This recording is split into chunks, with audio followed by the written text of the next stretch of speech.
kemudian saat selesai wudhu itu, ambil keyakinan pada jiwa. Yakin. Ya, yakin. Al-yakinu la yuzalu bisyakki. Kalau sudah yakin itu tidak akan pernah dipengaruhi oleh keraguan.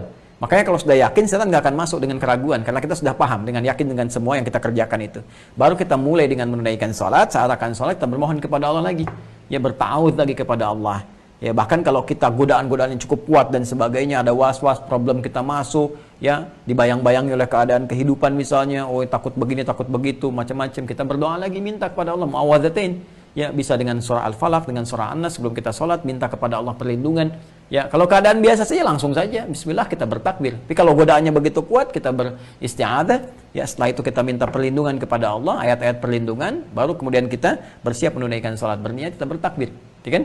Ya, nah di sini poinnya, karena hati-hati kalau kita tidak melakukan dengan benar, dengan khusyuk, dengan baik, teman-teman sekalian, maka saat dia mulai bertakbir, fa idza kabbara, maka ketika dia mulai bertakbir, fa yaqulu syaitan, maka setan yang bertugas menggoda saat fase sholat. Jadi kalau saat wudu selesai walhan tadi, setannya, fase sholat hanzab setannya. Maka dia berkata, fa yaqulu syaitan, udhkur kada, ingat ini, ingat itu. Ya, maka jangan heran kalau sebelum sholat kita bisa seakan fokus, tapi saat mulai takbir semua diingat. Bahkan yang tidak ingin kita ingat masuk. Nggak percaya silahkan cek, masuk. Ya, nanti kalau Anda sholat ya, materi saya sekarang pun tiba-tiba akan muncul. Ingat kata Ustadz Adi, itu setan bisa membuat Anda lalai. Itu setan Joni yang lagi menggoda Anda tuh. Bukan materi saya. Ya, itu tiba-tiba tuh bisa datang begitu saja. Maka apa yang harus kita lakukan? Yang harus kita lakukan berusaha untuk khusyuk. Bagaimana caranya khusyuk? Dibahaslah kemudian langsung oleh Allah disampaikan. Di ayat ke-46 di surah Al-Baqarah. Surah kedua ayat ke-46. Alladzina yadhunnuna annahum mulaqu rabbihim wa annahum ilaihi raji'un. Jadi untuk khusyuk itu persiapan dimulai sebelum sholat. Rasakan kita akan menghadap Allah.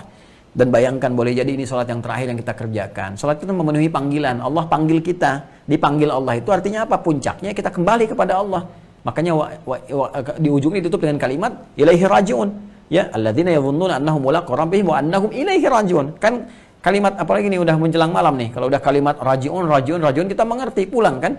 Ya, dipanggil Allah itu pulang kembali kepada Allah. Sekarang setiap hari 5 kali diingatkan kita dipanggil Allah dan mungkin itu panggilan terakhir. Makanya kata Allah langsung dalam Al-Qur'an Allah firmankan alladzina yadhunnuna annahum mulaqu rabbihim. Setiap akan sholat rasakan kita akan menghadap Allah dan ini mungkin panggilan pulang kita. Betapa indah saat pulang lewat sujud. Sedang taat kepada Allah, insya Allah husnul khatimah, gitu kan? Nah, maka kalau keadaan kita merasa sudah seperti itu, kita siapkan baju yang paling halal, yang paling baik, kondisi hatinya bagus, siap, lantas kemudian kita belajar. Ya, sebelumnya kita siapkan, bacaan-bacaan itu kita pahami dulu. Itu yang dimaksud Quran surah ke-29 Al-Ankabut ayat ke-45. Sebelum sholat, tilawahi dulu tuh bacaan-bacaan, gerakan-gerakan sholat. Utlu, itu perintah dari kata tilawah, baca, pahami. Di takbir, pahami dulu, bacaan takbir itu maknanya apa. Bacaan ruku maknanya apa, sampai ke sujud, sampai ke salam, pelan-pelan.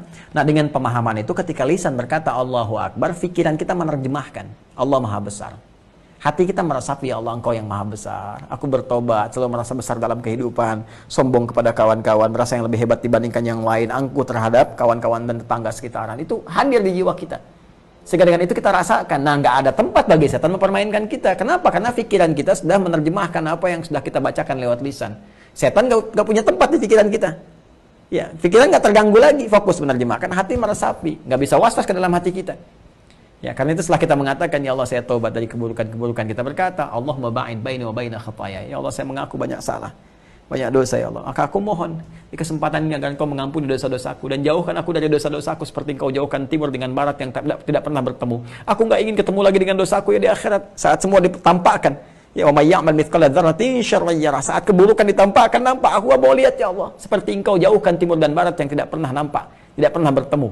Ya, jauhkan pula aku dengan dosa-dosaku ya Allah, dengan kesalahanku. Allahumma naqqini minal khataaya kama yunqqa ath-thawbul abyadu minad danas. Allahumma ighsilhu bil ma'i wath thalji wal barad ya Allah. Kalau memang terlampau pekat bersihkan ya Allah.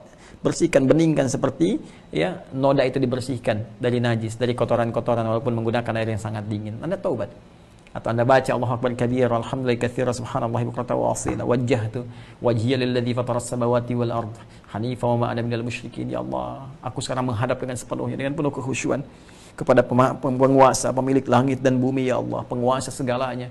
Dan aku bersaksi ya Allah, aku berkomitmen aku bukan termasuk orang yang menyekutukanmu. Inna salati wa nusuki wa mahyaya wa mamati lillahi rabbil alamin. Ya Allah, sungguh salatku saat ini, semua ibadahku ya Allah, hidupku yang kau berikan kepadaku untuk beraktivitas. Bahkan kalaupun kau wafatkan aku dalam salat ini ya Allah, aku bersaksi, aku pasrah kepadamu ya Allah, penguasa seluruh alam.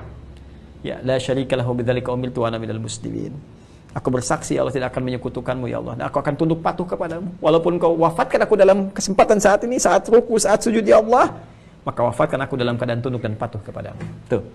Dan kalau kita mengerti, kita paham dengan apa yang kita bacakan, tiba-tiba kemudian bisa mengalir air mata. Enak gitu.